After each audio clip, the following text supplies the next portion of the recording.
This man looks crazy right now. This imagery aside, Shinada is odd.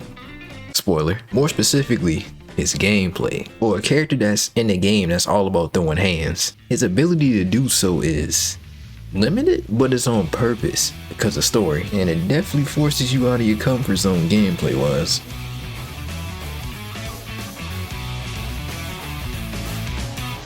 Even though I have my opinions about the story of Yakuza 5 as a whole, Shinada, story-wise, is one of the best things about the series in my opinion. In fact, I love this story so much that I wish Yakuza 5 was just one big spinoff, starring him, Daigo, and Akiyama. Yakuza home run. Though this is the case, there was a tiny issue I came across while enjoying his part of the game. I actually had to play as Shinada, and I will keep it a stack. I hated playing this man initially. When I tell you it got to the point where I literally just upgraded his health and nothing else, I'm being so serious. Here's a recreation of how I played the game as Shinada in my first ever playthrough. I wasn't in the best mood playing like this, but I blame my lack of skills and willingness to learn for that experience. But after 2 months, I finally decided to come back to Shinada and actually learn how to play him. And also because the no damage community makes every single character look fun to play for some reason. I don't know how they do it. Then before I really start getting neck deep into this man's gameplay, I just want to say this. If you don't know anything about Shinada's story, you need to experience that greatness firsthand. In other words, I'm leaving out any spoilers story-wise, you know, but I mean, I don't really need to talk about that in the first place to explain the toolkit. I just want to get that out there in case you haven't played Yakuza 5 yet. Shinada is designed around using weapons, which means you preferably want to have a weapon in his hands at all times. The game doubles down on this point by giving you a metal pipe very early on in his story that has infinite durability. Matter of fact, the game triples down on this by giving Shinada specific attack animations for certain weapons too. But there's a catch, you know, just a little catch. The damage you get with this pipe is dog water. This is where the whole weapon upgrade system comes into place, but I'm gonna keep it a buck. You either want to pay for the OP weapons at Kamiyama or stick to all the low damage weapons with infinite durability.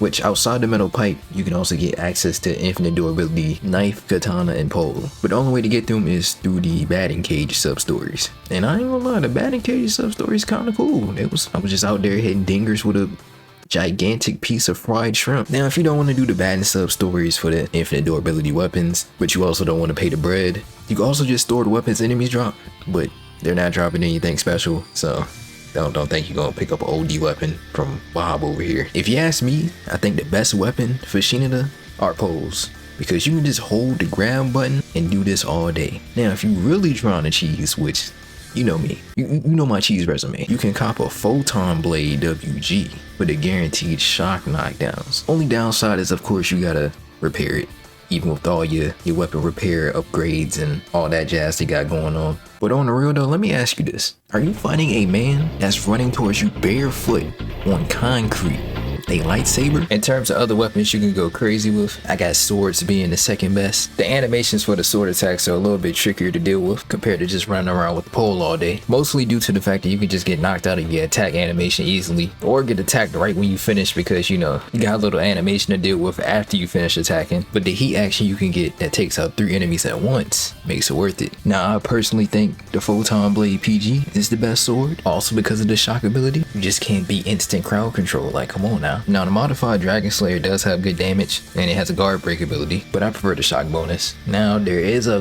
golden Glocker Spaniel in the game, like with every other Yakuza game, and you gotta complete all the sub-stories for it. It's got infinite ammo, you can run around and cheese the whole game with it, but the lightsabers though. But outside of the usual weapon spam, he also has a couple exclusive heat actions. If you ask me, I believe his most useful one is the Essence of Whirlwind that you get with, you guessed it, poles. And though you need to build it up, of course, because it's locked behind the red heat, it's still a good attack, hits multiple enemies. Come on now, you can't, I'm telling you. Now, there's only one weapon Shinada can't use, and that is a baseball bat. And that's because his love for baseball is so deep. He refuses to damage any baseball equipment. That's real right there. Lastly, I do want to say that the weapon skills, or the weapon upgrade system as I like to call it, is important. Although I do sleep on the damage boost they give you, you do need to level this up in order to use the OD weapons previously mentioned. And as you go through the levels, you do get a whole bunch of nice buffs. The best ones being the added weapon durability and the less heat being used during doing your heat actions. But yeah, that's pretty much the basics of him using weapons.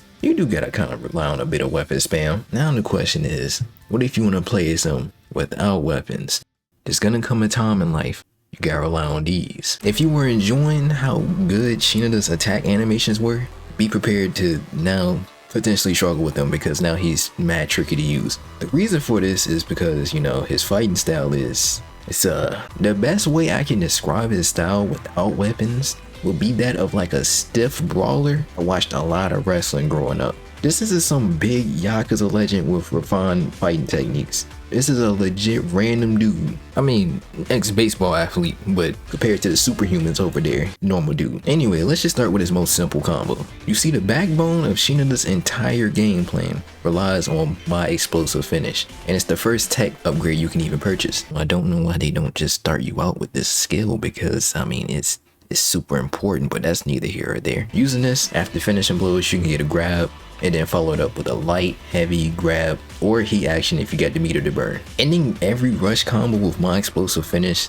to access different options is this man's bread and butter. Nah, for real, like I don't think you understand. It's truly the main thing you do with him. You have to play him as if he was a really basic Tekken character. Just straight pokes, grabs, and whiff punishing. There is no flamingo mix-ups. It's straight fundamentals. Aside from this, there are other useful abilities for the man, such as my meteor tackle, which is another great tool of his to clear out crowds, and it can give you a cool little heat action. If you don't want to do the heat action, you can also just push the enemy away. A grab counter, which while definitely unique, its mileage heavily varies depending on who you're facing. Hey, shout out to all the enemies that just instantly break grab counters for absolutely no reason. They just brighten my day. A grab out of a quick step, which somehow works more consistently in grabbing and holding on to the enemies, unlike the grab counter. A slot that can sometimes knock down enemies and can be an instant KO if the enemy's in a fear state. A throw reversal, which is extraordinarily clutch. And outside of that, that's all you got. Shinada is viable.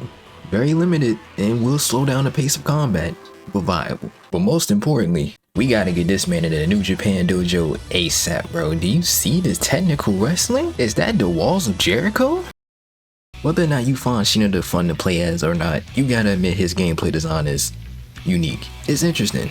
I mean, do you see the technical wrestling? I'll admit that I personally think that once I started to learn him more, I definitely enjoyed him 10 times more. But at the same time, I still get those flashes where it's just like, these 1v1 battles kind of going a little slow. And it'll cure you. Trust me. I've tried some hard challenges with Shinada, you know, such as attempting to take on both of the Komakis and getting jumped. I can't say I had too much fun with that experience, but real triers try.